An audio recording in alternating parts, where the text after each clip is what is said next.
Hello everyone. Let's have more news about the Lakers. But first, don't forget to subscribe to the channel and leave a like. Lakers could acquire three-point sniper who can instantly fit with Luka Doncic and LeBron James. The Los Angeles Lakers are in the process of making major roster changes heading into the offseason. After a disappointing end to their postseason campaign, the Purple and Gold learned that some things needed to change if their core of LeBron James and Luka Doncic were to stand a chance in a highly competitive Western Conference. To facilitate this, the Lakers' agenda of making roster upgrades has seen a variety of different player profiles presented, while the most pressing concern is in the front court rotation. To fulfill their dire need for a big man, the organization has also indicated their demand for more players on the wing. While the implications have been for a wing defender, the Lakers could also potentially be looking to improve upon their perimeter shooting this offseason. For the 2024-25 season, the Lakers shot 36.6% from beyond the three-point line. In comparison with the rest of the league, they ranked 14th in the league, not a positive sign for a team with title aspirations. Although the team features some reliable perimeter shooters in Austin Reeves, Rui Hachimura, Dorian Finney-Smith, and even rookie Dalton Knecht, it is evident that the output has not been satisfactory. In light of this, the Lakers could effectively make a move to acquire a key three-point threat to bolster their perimeter presence. While the profile of such a player is becoming increasingly common across the league, the Lakers could set their sights on Miami Heat sharpshooter Duncan Robinson as a target. Let's take a look at a potential trade idea that could help the team land the veteran shooter. Now let's go to another video. Don't forget to leave a like. How does he look going into the season? Let's talk about another Olympic gold medalist multiple time. Go ahead, Ty. Yeah, Shams, what's the latest update on LeBron? I mean, obviously we know this guy, he could play for 10, 15 more years if he wanted to. What are the Lakers going to do specifically with him? We know all year they needed a center. Maybe look at a guy like Luka Garza, see if they can bring him in, see what the real Luka. Yes. A lot of people are saying that. I'm not going to say it, but a lot of people are saying that. Highest points per minute in the history of the NBA playoffs. He's also the first one off the bench clapping every single game. He can play. He can play. Yes, he does. Luka Garza. We know. We broke that news, too. The sky's blue, Sean. But what is kind of the latest update on LeBron, and what are the Lakers going to do this offseason? I'm told he's likely to opt in. He's got a player option about $54 million, $57 million. Right? He's got a massive player option. For Garza? That's likely. That's the plan. But again, his option date, Pat, is June 29th. So he still has about a month to figure out. There's going to be some hard conversations that are going to happen between him, the Lakers, seeing what this team looks like. Because listen, LeBron James, whether he plays one more season or a few more seasons, he wants to be in a competitive environment. And I said it on our when I came on when their season ended. He's probably going to opt in because the option is so big, and then that gives you flexibility to figure out, do you extend off that number, or if this is the final year, if this is the last hurrah, essentially. Year 23 for number 23. They have All-Star Weekend in Los Angeles. So, to me, it's very storybook if that's the way it goes. Yeah. But that's a decision that he's got to make. The big question for the Lakers, though, are they going to find a center, a true center? And I think Rob Pelinka, the president general manager, that's his biggest focus of the offseason. They didn't go and get the Mark Williams trade. There was obviously a lot of controversy about that. This summer, their number one objective is going and getting a center, replenishing their depth on the wings, and then seeing how does LeBron James, how do Luka Doncic feel about that roster moving forward. Okay, let's stick with the Lakers, and obviously whatever LeBron does, we'll be pumped about. He blessed us with the LeBron conversation, and we'll always back him. 23 years good, 26 years better, whatever the hell he wants to do. Good luck over there in L.A. If he wants to come to Indiana, he said Tyrese Halliburton's a guy he'd love to play with. Yeah. I saw it. I will say this: the Lakers, there's a decision, not a decision, but they've got some conversations internally because LeBron James has been there since 2019, 2020. Oh, don't get it wrong, He's been there Sean. for 6-7 seasons. So, and he's won a championship there. He's been to the Western Conference Finals another time there. He's brought you some success there at a point where they were really at their lowest when they got him. They weren't really competing for championships, but you have him.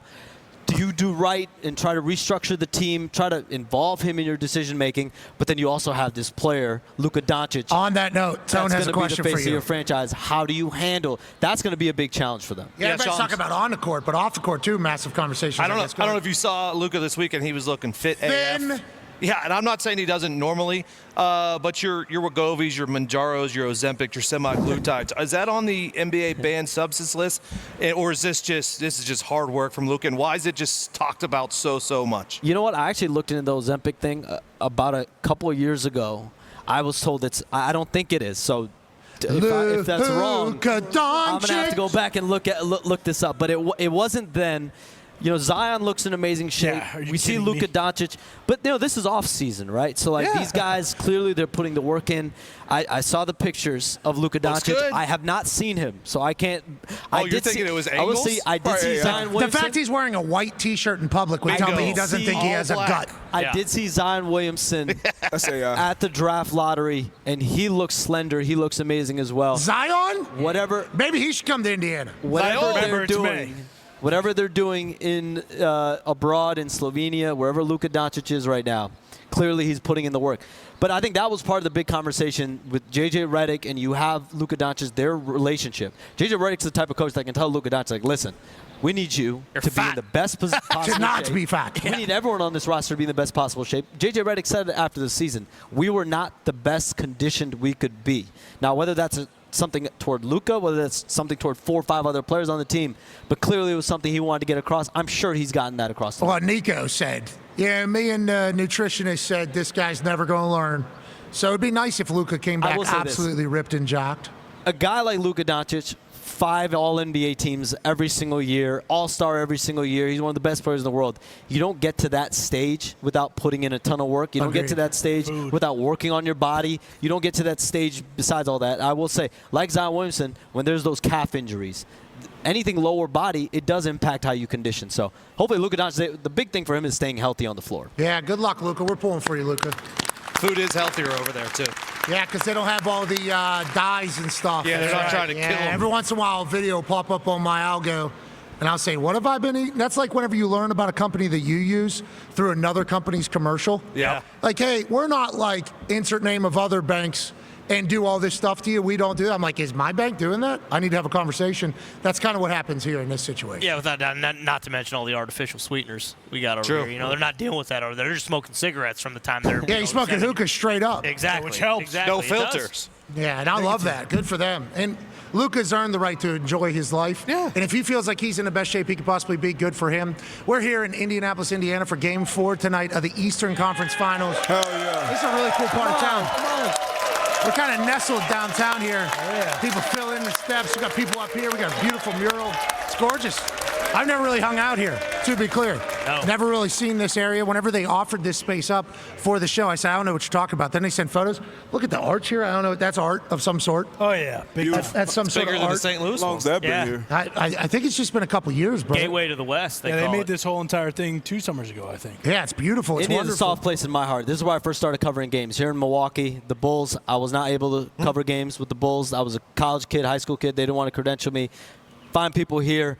They didn't sue me. They gave me credentials. Milwaukee gave me credentials. So I'm very fortunate to you always need that opportunity to get through the door. Yeah, we love having you here in Indianapolis. How do you think tonight goes? I Make think, a pick. Yeah. Take a pick, Shams. I think whoever wins this game wins the series. That's not a pick. That's the pick. Coward. That's That's what they said. They said you're a coward. But This guy just got off but I work. will say- He's got his shit kickers on. I will this say- guy came all the way down here to listen to you talk. You gave him Pacers- that bullshit.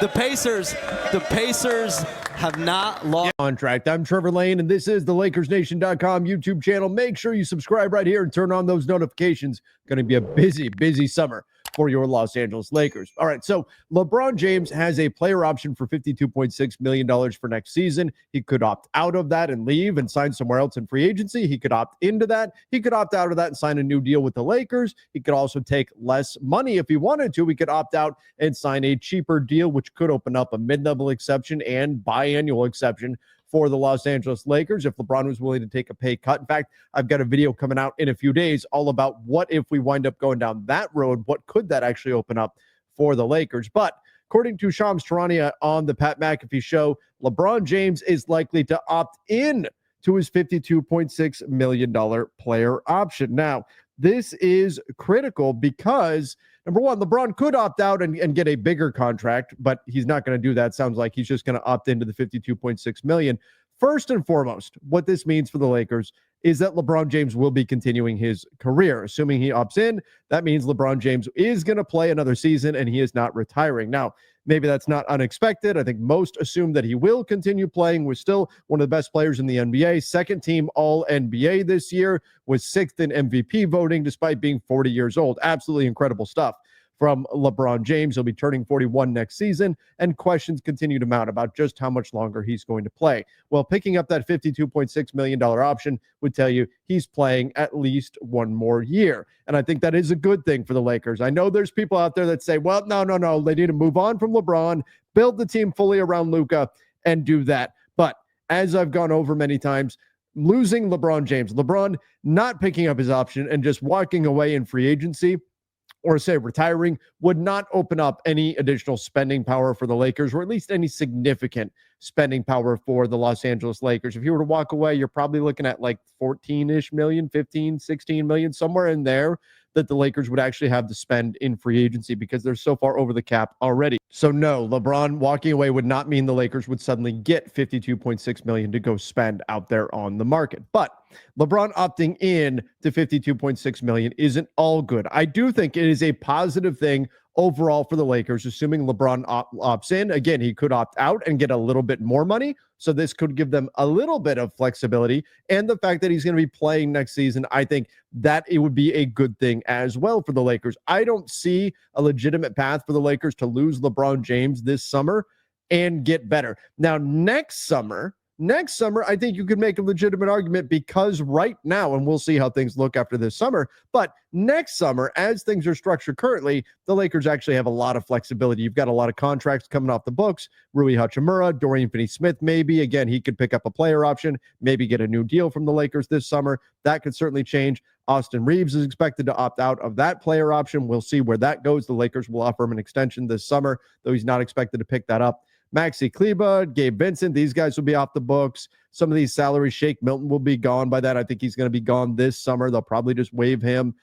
So you've got a lot more flexibility coming up in 2026. And that's where you could say, hey, the Lakers, maybe they go the cap space route. But for this year specifically, I don't see an obvious path for the Lakers to get better while losing LeBron James, unless there was some like unexpected trade that came up. And him opting in would actually not eliminate that possibility. Opting into $52.6 million, he could, in theory, of course, opt in and then tell the Lakers, please trade me to Team X. Now, remember, opting in would mean that his no trade clause would continue to exist, and so he would be able to veto any trade. Not that that's the path I'm expecting them to go down. I think LeBron will be a Laker next season. He opts in. It's not going to be to go play for another team. He's going to be a Laker, just purely hypothetically. He could opt in and then ask to be traded, but once again, with the no trade clause, he could veto any trade to any team that he didn't want to go to, which I think would severely hamper the return that the Lakers would get should they decide to move on from LeBron James, or should he really decide that he wanted to move on from the Los Angeles Lakers via the trade front. But again, that's not the path we're expecting to go down. Most likely, LeBron opting in, he's going to play for the Los Angeles Lakers. The downside, and as I'm going to break down in a few days, I'm going to take a look at what if LeBron does take less. Him opting in would mean that he did not take less money, which in a nutshell would limit the Lakers' ability to go spend out there in free agency or potentially even make moves on the trade market. If LeBron James were to take less, that could open up the mid-level exception. That could potentially open up a biannual exception. The mid-level will be at about $14.1 million this season, and the biannual is going to be at about $5.1 million this season. So if LeBron were to take a really hefty pay cut, we're talking $20 to $25 million, somewhere in that range, you could open up some significant spending power for the Los Angeles Lakers. But that said, there's not a lot of guys out there in free agency right now either. Now, you could use that mid-level exception as a trade exception and actually absorb a salary via trade. That's another thing that you can do under the new CBA with that full $14.1 million mid-level exception. But again, that would require LeBron James to take less money in order to keep the Lakers clear of that first apron hard cap. And I'll go further in depth into all of those concepts in a couple of days when that video drops, and you'll see really what could be available for the Lakers should LeBron take less. But since it looks like he is not, what that would most likely mean is for spending power out there in free agency. The Lakers would be limited to the taxpayer mid-level exception, which is going to come in right about $5.6 million. And you can see some of the players that are out there on the free agent market this summer. It's not a very deep free agent pool. Most of the names that might grab your attention are either going to be sticking with their teams, picking up their player option. Certainly Chris Middleton's going to pick up $34 million. Julius Randle probably either picks up that $31 million player option or negotiates a new deal with the Wolves. He's been pretty good in the playoffs, with the exception of last night's game against the Thunder. John Collins is going to pick up that $26.6 million option. He's probably a ceiling of a 14 of a mid-level exception guy. So you're not going to, give up 26.6 to take 14 million. But with that $5.6 million, you can maybe look at a player like a Brook Lopez, Clint Capella, Bruce Brown, Malcolm Brogdon. I don't know for sure that you get any of those guys. One of the things to keep in mind is that teams that have the mid-level exception available, which again, if LeBron picks up his player option, the Lakers will not have the mid-level exception available unless some other dramatic things happen with the roster that we're not anticipating. But teams that do have the mid-level exception, as I said, you can actually use that as a trade exception now, and you can do so during the regular season. So just because there's teams out there, a number of teams that have 14.1 million in money to go spend with the full mid-level exception, that doesn't mean they're all going to use it. So we could be closer to comparing apples to apples when we talk about the spending power of the Lakers at 5.6 million. It may not be as daunting of a number as it appears, because the teams that do have access to the full 14.1 million, not all of them are even going to use that. So that 5.6 million that the Lakers will have access to with that taxpayer mid-level may actually be pretty competitive compared to what most of the NBA is going to be able or willing to go spend out there on the market. But here's some of the guys, again, that they could potentially target.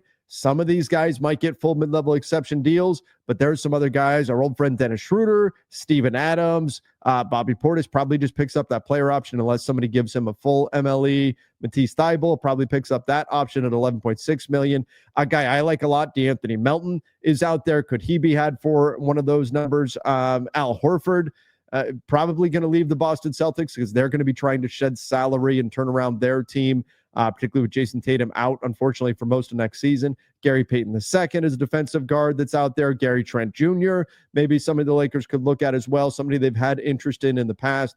So there's some names out there, but is there that, whoa, they got that guy, difference maker type out there on the market? Not necessarily. And that could be a factor too with LeBron's decision. If you were to take less money and the Lakers say, cool, we're going to get you, say, 3 guys with that pay cut that you took, we're going to get, say, 3 guys that all don't really move the needle much. LeBron might be left saying, well, I should have just taken the max money rather than taking the pay cut. So that's where things stand currently. If this report is accurate and Shams Charania is right and LeBron James does indeed opt into that $52.6 million player option, the bottom line is for the Lakers, it almost certainly locks in their biggest weapon in free agency to being that $5.6 million taxpayer mid-level exception that they would have to go spend. Everything after that would have to be veteran minimum deals. So again, the good news, LeBron would be back for another season. I think this is a positive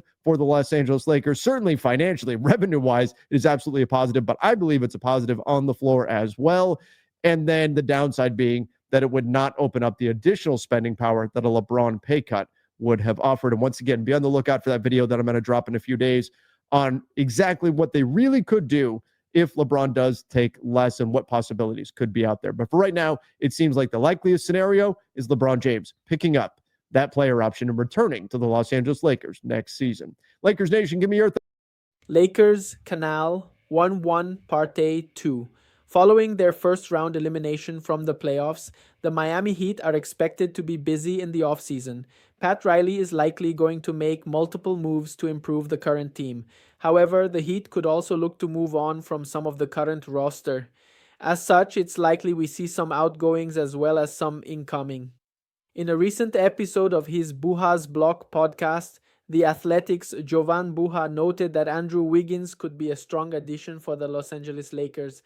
I think Wiggins, if the Lakers are looking to address the wing need on the trade market, Wiggins is a guy that I like a lot, and you can get there probably with some base of Rui plus matching salary, Buha said. Like, for me, Any trade where the Lakers can add a rotation player and not give up one of their top six, I would say, like the line for me starts at Gabe, where I'd be willing to give him up for an upgrade. So I have not heard specifically Wiggins, but he is the type of target that would make sense for them. Wiggins joined the Heat as part of the Jimmy Butler trade. Nevertheless, Miami will likely be open to trade negotiations. Riley must find a way to construct a well-balanced roster, even if that means trading away a high-level defender such as Wiggins.